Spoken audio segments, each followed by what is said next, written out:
الحمد للہ رب العالمین والصلاة والسلام علی سید الانبیاء والمرسلین اما بعد فاعوذ باللہ من الشیطان الرجیم بسم اللہ الرحمن الرحیم وتحسبهم ایقاظا وهم رقود ونقلبهم ذات اليمین وذات الشمال وقلبهم باسط ذراعيه بالوصيد لو اطلعت عليهم لوليت منهم فرارا ولملئت منهم رعبا صدق الله العظيم. وتحسبهم، اور تم گمان کرو گے، تم محسوس کرو گے ان اصحاب کہف کو ایقاظاً، جیسے وہ جاگ رہے ہیں. جب آپ انہیں دیکھیں گے ایسے محسوس کریں گے جیسے وہ جاگ رہے ہیں، بیداری کی حالت میں ہیں. وہم رقود، حالانکہ وہ تو سو رہے ہیں. رقود بمعنی رقد کا جمع ہے، رقود وہ سو رہے ہیں. یعنی اگر آپ ان کو قریب سے جا کے دیکھیں تو آپ کو محسوس ہوگا کہ یہ جاگ رہے ہیں. یعنی اس کے بارے میں مفسرین نے کہا کہ ہو سکتا ہے کہ ان کی آنکھیں کھلی ہوں، لیکن وہ تو نیند کی حالت میں تھے، تو اس سے وہ گمان کریں کہ یہ جاگ رہے ہیں. یا پھر جس طرح وہ کروٹیں خود بخود لے رہے تھے، ان کروٹوں کو دیکھ کر محسوس ہو کہ یہ جاگ رہے ہیں. تو اللہ تعالیٰ ارشاد فرما رہے ہیں کہ وہ سو رہے ہوتے ہیں، لیکن اگر آپ ان کو جا کے دیکھیں تو آپ محسوس کریں گے کہ وہ بیداری کی حالت میں ہیں. وَنُقَلِّبُهُمْ ذَاتِ الشِّمَالِ ذات الیمین وذات الشمال. اللہ فرماتا ہے ہم ان کی جو کروٹیں ہیں کبھی دائیں بدل دیتے ہیں، کبھی بائیں بدل دیتے ہیں. اللہ ارشاد فرماتے ہیں ہم ان کی کروٹیں کبھی دائیں بدل دیتے ہیں، کبھی بائیں بدل دیتے ہیں. اب اس کے مفسرین نے کہا کہ ہو سکتا ہے ایسا ہو کہ فرشتے ان کی اللہ نے ڈیوٹی لگائی ہو کہ ان کی کروٹوں کو بدلتے رہیں تاکہ زمین ان کے جسم کو نقصان نہ پہنچا سکے. یا پھر اللہ تعالیٰ اپنی قدرت سے ان کی جو ہے نا کروٹوں کو بدلتا ہو. یا تیسری بات یہ ہے کہ جس طرح انسان سویا ہوا ہوتا ہے اور آپ کروٹ سوئے میں بدلتے ہیں، آپ کو پتہ نہیں ہوتا، کبھی دائیں کبھی بائیں ہو جاتے ہیں. تو اس طرح سے اللہ فرماتے ہیں یہ جو دائیں بائیں خود بھی ہو رہے ہیں نا، یہ خود نہیں ہو رہے، انہیں ہم ہی کر رہے ہیں. ان کی کروٹوں کو ہم ہی بدلتے رہتے ہیں. وَقَلْبُهُمْ بَاسِطٌ ذِرَاعَيْهِ بِالْوَصِيدِ، اور ان کا ایک کتا جو تھا وہ اس طرح سے بازو پھیلائے ہوئے ہیں. بالوصید کہاں؟ الوصید کا معنی ہے یا تو دروازہ ہے، اس کے تین معنی بیان کیے، دروازہ یا پھر صحن اور تیسرا چوکھٹ. یہ تین طرح کے معنی بیان کیے گئے ہیں کہ وہ ان کے صحن میں یعنی باہر ہو کے، جہاں غار ختم ہوتے اس کے باہر ہو کے وہ ان کی حفاظت کے لیے بیٹھا رہا. یا پھر یہ ہے کہ وہ اس دروازے پر بیٹھا رہا، یعنی غار کے دروازے اور چوکھٹ پر بیٹھا رہا. لیکن اللہ تعالیٰ جل مجدہ کو آپ یہ دیکھیں کہ اس کتے کے بیٹھنے کے انداز کو اللہ بیان فرما رہا ہے. صرف یہ کہہ دیتا اللہ تعالیٰ، کتا ان کا بیٹھا ہوا تھا، بھی تھی، کتا ان کے ساتھ تھا، یہ بھی بات لیکن اللہ نے کیا ارشاد فرمایا کہ کتے کے بیٹھنے کا انداز جو ہے، اس کی حالت جو ہے، اس کو اللہ نے بیان فرمایا کہ اس طرح سے بازو آگے پھیلا کے نا پھر بیٹھا رہا، اور کہاں بیٹھا اس جگہ کا بھی بتایا کہ وہ سیدھ وہ چوکھٹ پہ بیٹھا رہا۔ اب دیکھیے کتوں کا ذکر قرآن مجید میں جچتا تو نہیں ہے نا، کیوں جی؟ آپ کتنی نفرت کرتے ہیں کتے سے، کتنی نفرت کرتے ہیں کہ کتا جو ہے وہ انتہائی یعنی ایسا جانور ہے جس سے محبت نہیں کی جاتی، کیوں ایسے ہی ہے نا، اس سے محبت نہیں کی جاتی کہ یہ ایک بہت ہلکی جی مخلوق ہے، تو اس سے کیا محبت کرنی ہے، بلکہ شریعت نے اس کو رکھنے سے بھی منع فرمایا ہے کہ اس کو نہ رکھا جائے، کیوں جی ایسے ہی ہے نا۔ حضور علیہ الصلوۃ والسلام کی حدیث ہے، حضرت عائشہ، حضرت ابو ہریرہ رضی اللہ تعالی عنہ وہ فرماتے ہیں کہ رسول اللہ صلی اللہ علیہ وسلم نے فرمایا جس شخص نے کتا رکھا اس کے اجر میں سے، ثواب میں سے ہر روز 2 قرات کم ہو جاتے ہیں۔ جتنا اس کے پاس نیک اعمال ہیں وہ کتا رکھنے کی وجہ سے اللہ تعالیٰ ہر دن میں 2 قرات اس سے کم کرتا ہے۔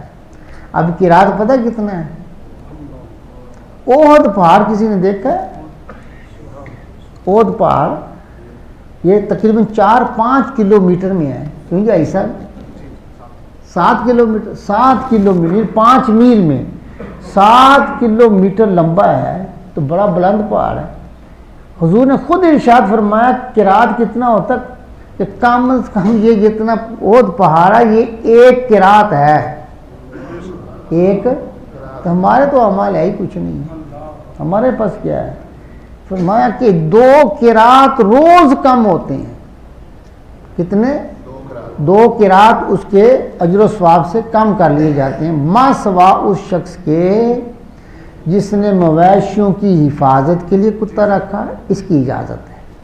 یعنی ایک بندہ ہے اس نے مویشی رکھے ہوئے ہیں، جیسا کہ گاؤں کے اندر ایسا ہوتا ہے کہ حویلیاں ہوتی ہیں تو وہاں جانور رکھے ہوتے ہیں، باڑے ہوتے ہیں، تو وہاں ان کی حفاظت کے لیے کتا رکھا ہوتا ہے تاکہ کوئی جانور باہر نہ جائے یا کوئی چور آ کے اس کو ان جانوروں کو لے کے نہ جائے، کیونکہ ایسا ہی ہے۔ تو اس کے لیے اجازت ہے، اس کے لیے اجازت ہے، شکار کرنے کے لیے بھی اجازت ہے۔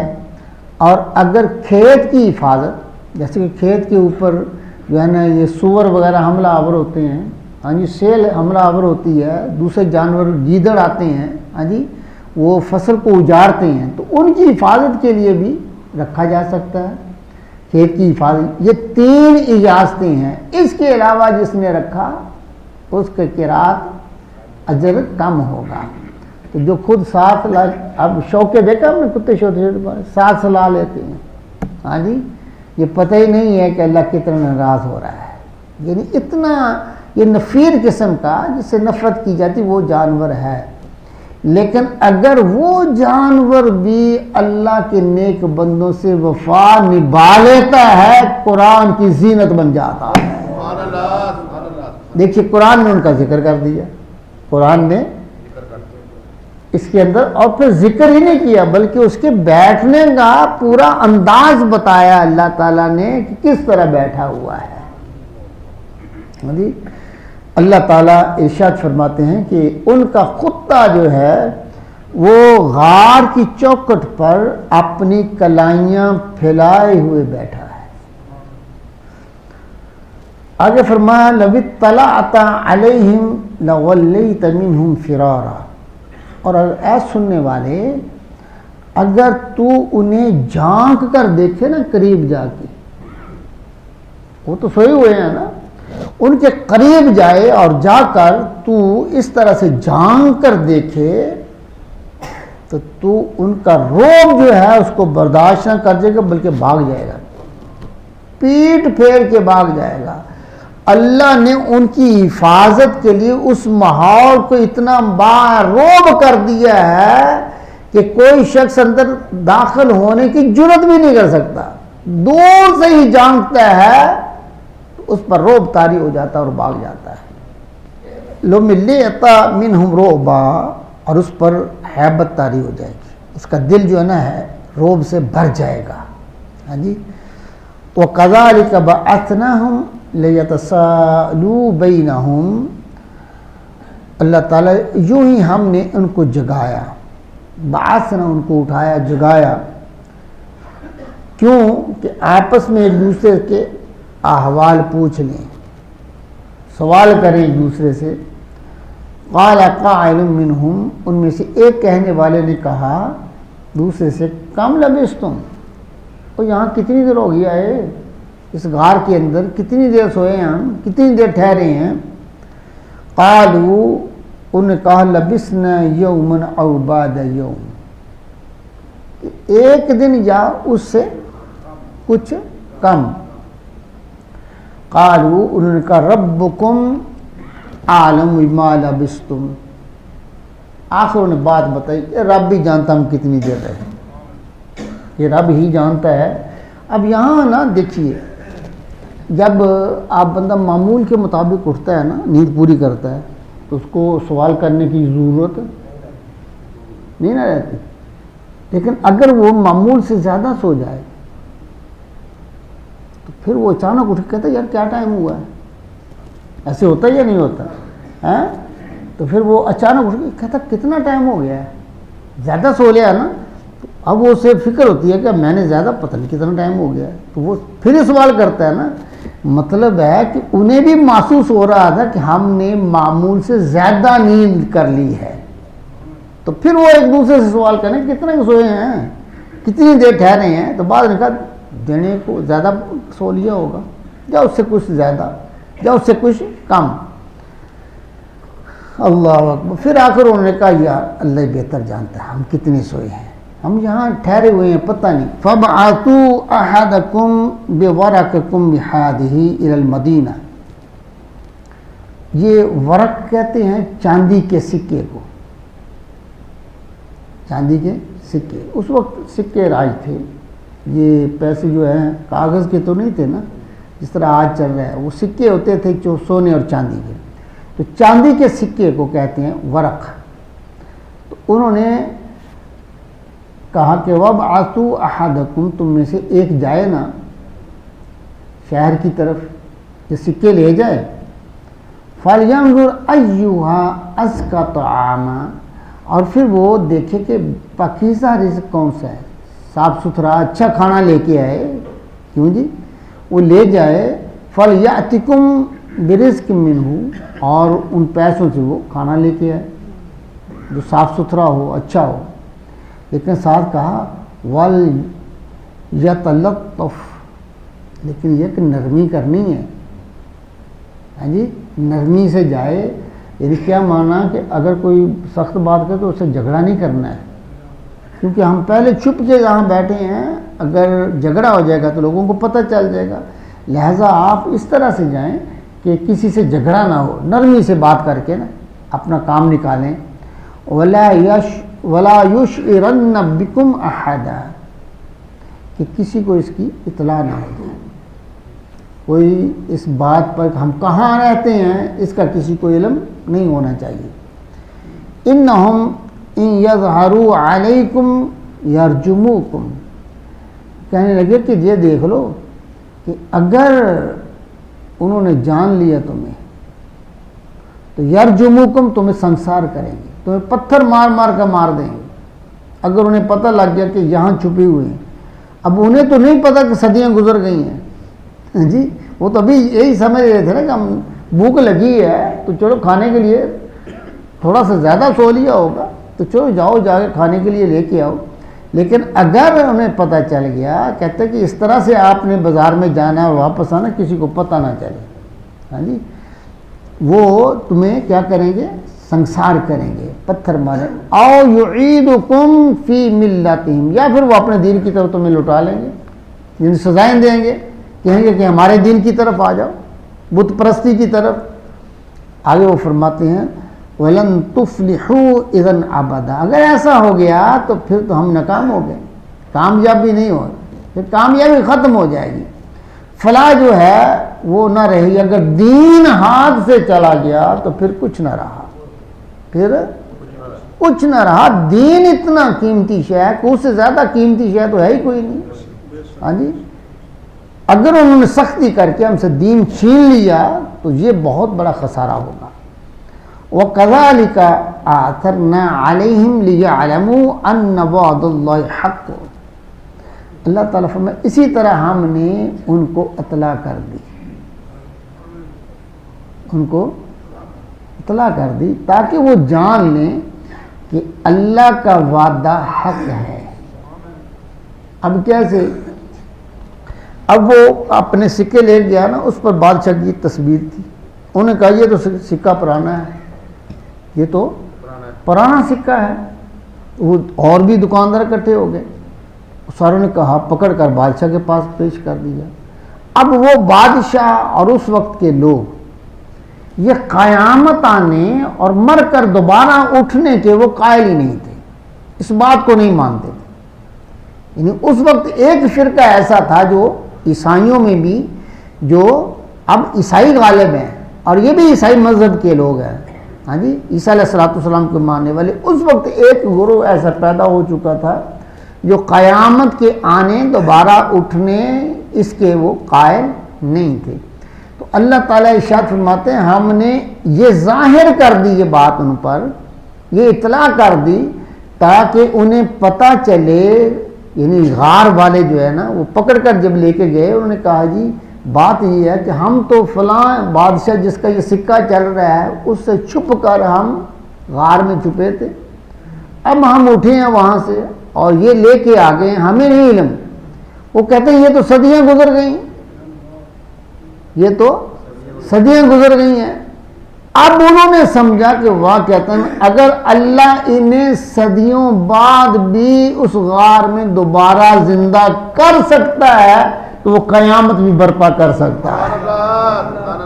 یہ اللہ کا فرماتے ہیں کہ ان وعد اللہ حق، کہ اللہ کا وعدہ حق ہے. وہ سمجھ گئے اس بات کو تاکہ وہ جان لیں کہ اللہ کا وعدہ سچ ہے. یہ وعدہ کا معنی کیا؟ قیامت. وَأَنَّ السَّاعَةَ لَا رَيْبَ فِيهَا، کہ قیامت میں کچھ شک، یہ ان کا شک ختم ہو گیا. وہ بادشاہ بھی صحیح عقیدے پہ آیا اور اس کے ماننے والے دوسرے جنہوں نے یہ سارا معاملہ دیکھا اور وہ پھر اس پر ایمان لے آئے. اِذْ يَتَنَازَعُونَ بَيْنَهُمْ أَمْرَهُمْ، جب وہ لوگ اس معاملے میں باہم جھگڑنے لگے، تنازع کرنے لگے. فَقَالُوا ابْنُوا عَلَيْهِمْ بُنْيَانًا، تو وہ بولے کہ ان پر کوئی غار پر کوئی عمارت بنا لو، نشانی کے طور پر عمارت بنا دو. اب یہاں مفسرین کہتے ہیں کہ محسوس ہوتا ہے کہ اللہ تعالیٰ نے ان پر پھر اسی طرح نیند طاری کر دی یا ان کا وصال ہو گیا. اس کے بعد اب وہ لوگ جو ہے نا وہ کہنے لگے کہ یہ غار اور یہ غار والے یہ بڑے متبرک لوگ ہیں اور یہ نیک لوگ ہیں، بہتر ہے کہ ان پر کوئی عمارت تعمیر کر دی جائے. اب اس میں تنازع ہوا ہے کہ عمارت جو تعمیر کرنی ہے وہ کس طرح کی ہو. بعض نے کہا دیوار کر دو اس کے دروازے کے آگے، بعض نے کہا کوئی اور عمارت بنا لو نشانی کے طور پر. اب کہتے ہیں کہ ربہم عالم بہم، ان کا رب انہیں خوب جانتا ہے. قال الذین غلبوا علی امرہم، اور جو ان پر غالب آ گئے اس معاملے میں، بعض لوگ غالب آ گئے اس جھگڑے کے اندر، تو انہوں نے کیا کیا؟ لنتخذن علیہم مسجدا، انہوں نے کہا ہم یہاں مسجد بنائیں گے، یہاں ہم ان کی جو جگہ ہے جہاں یہ اللہ کے نیک لوگ جو ہیں جس غار کے اندر ہیں اس کے قریب ہم کیا کہیں گے؟ مسجد بنائیں گے تاکہ ہم وہاں اللہ کی عبادت کریں. یہ بھی عبادت کرنے والے تھے، ان کے پاس مسجد بناؤ تاکہ لوگ ان کی زیارت کے لیے آئیں، ان کی زیارت بھی کریں اور اللہ کی عبادت بھی کریں. اللہ کی اسی علامہ سلام اللہ پانی پتی رحمہ اللہ فرماتے ہیں اس آیہ کریمہ کے بارے، وہ کہتے ہیں کہ اللہ کے ولیوں کے قبروں کے قریب مسجد بنانا اس آیت سے ثابت ہے، اس آیت سے ثابت ہے، اور وہ کہتے ہیں کہ اس سے محسوس ہوتا ہے کہ اللہ کے ولی کی جو قریب مسجد ہوگی اللہ تعالیٰ وہاں برکتیں زیادہ رکھتا ہے، وہاں کو روحانیت زیادہ ہوتی ہے، اور یہ بات صحیح ہے۔ ہاں جی، یہ بات صحیح ہے، اللہ والوں کے پاس جو مسجد ہے نا، کبھی وہاں عبادت کر کے دیکھو، وہاں روحانیت کا رنگ کوئی الگ ہوتا ہے، اور یہ ان کی برکتیں ہیں۔ سَيَقُولُونَ ثَلَاثَةٌ رَابِعُهُمْ قَلْبُهُمْ وَيَقُولُونَ خَمْسَةٌ سَادِسُهُمْ قَلْبُهُمْ رَجَمًا بِالْغَيْبِ۔ اب وہ کہنے لگے کہ اب کہیں گے کہ وہ 3 تھے، یہ صحابہ کاف، چوتھا ان کا کتا تھا، اور کچھ کہیں گے کہ 5 تھے، چھٹا ان کا کتا تھا۔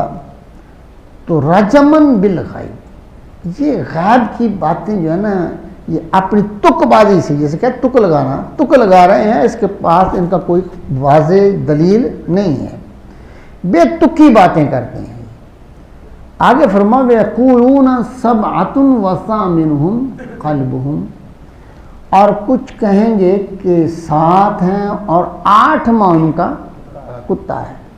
اب یہاں علماء نے کہا کہ دیکھیے پہلے کے بعد جو 3 اور 4 کا انہوں نے عدد پیش کیا، اس کے بعد اللہ نے فرمایا کہ یہ بے تکی باتیں ہیں، لیکن یہ جو بات ہے کہ 7 ہیں اور 8واں ان کا کتا ہے، اس کے بعد اللہ نے یہ رجمن بالغیب نہیں لگایا۔ اس سے محسوس ہوتا ہے کہ یہ جو ہے نا 7 اور 8 والی بات یہ صحیح زیادہ محسوس ہوتی ہے، لیکن پھر بھی ارشاد فرمایا قل، فرما دو ربی عالم بعدتہم، ان کی تعداد کا صحیح علم اللہ کو ہے، اس کا صحیح علم اللہ کے پاس ہے، ما یعلمہم الا قلیل، لیکن بہت کم لوگ اس کو جانتے ہیں، بہت کم لوگ، یعنی کسی کو پتہ بھی ہے، اللہ نے کسی کو اطلاع بھی کر دی ہے، کتنے ہیں، ہاں جی بہت تھوڑے ہیں، لیکن فرمایا فلا تمار فیہم، اس میں جھگڑا کرنے والی کون سی بات ہے؟ 3 ہیں، 4 ہیں، 5 ہیں، 7 ہیں، 8 ہیں، اس میں جھگڑے والی کون سی بات ہے؟ اصل میں یہ بیان کے ساتھ جھگڑے کے لیے تو کیے ہی نہیں ہے، تعداد کے لیے تو کیے ہی نہیں ہے، یعنی یہ معنی ہے کہ اس کو بیان کرنے کا معنی تو یہ ہے کہ جو بندہ حق کے لیے اور باطل سے بچنے کے لیے، حق پر قائم رہنے کے لیے تکالیف اٹھاتا ہے، ہجرت کرتا ہے، اللہ تعالیٰ اس کی مدد کرتا ہے۔ اصل مسئلہ تو یہ ہے جو بیان کر دیا گیا ہے، اس میں کوئی بات نہیں ہے، تو یہ بحث نہ کرو الا میرا ان ظاہر، مگر اتنی جو آپ پر علم ظاہر ہوا ہے، اتنی بات کرو، باقی بات کرنے کی ضرورت نہیں ہے۔ ولا تستفت فیہم، اور اس کے بارے میں کسی سے پوچھنے کی ضرورت بھی نہیں ہے۔ منہم احدن، کسی سے کوئی کتابی جو ہے، یہ نہیں ہوتا نا یہ تک بازی سے کام لیتے ہیں یہود و نصارہ، ان سے بھی اس سے باہر پوچھنے کی ضرورت کتنے تھے، کوئی ضرورت نہیں ہے، اللہ نے بیان کر دیا واقعہ، بس یہی کافی۔ اللہ سے دعا ہے اللہ تعالی ہم سب کو قرآن فہم کی توفیق عطا فرمائے۔ وآخر دعوانا الحمدللہ۔